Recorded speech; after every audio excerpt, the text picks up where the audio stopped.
CTV News at 6 with Hudson Mack. Good evening. The man who shot a Canadian border guard in the neck before turning the gun on himself yesterday has been identified as a 32-year-old from Seattle. Investigators have found no connection between the gunman Andrew Michael Cruz and his victim Lori Bowcock. At this point, it appears the guard was targeted randomly.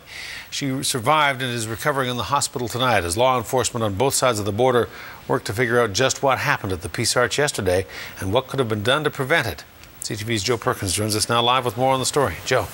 Hudson, like you said, we know now that the shooter was a 32-year-old Andy Cruz from the Seattle area, but why he pulled the trigger and why the gun was aimed in the direction of a Canadian Border Patrol officer is still unknown. I thought we'd get a sandwich. Finally, back in Canada. When Wayne Harris volunteered to help a friend move to Seattle, a shooting was not on the itinerary.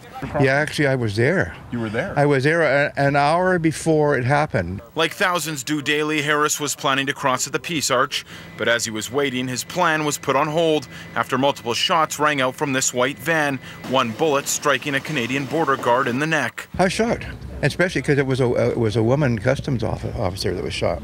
Lori Bowcock had just joined the Canadian Border Services Agency a few months ago.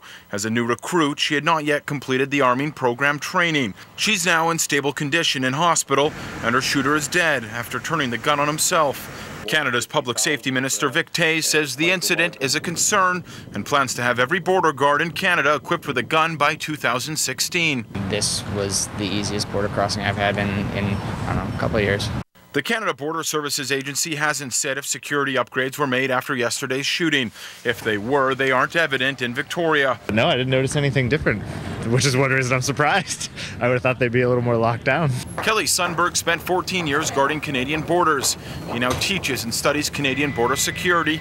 He believes agents are better trained and more equipped now than ever before, but he says some acts of violence can't be prevented. When you have an individual who's motivated to cause harm to others, she didn't know what was going to be happening. I don't think it could have been prevented, I think. What exactly happened yesterday is still unclear. For now, police on both sides of the border are working together, trying to piece together what led to the shooting and why Bowcock was targeted.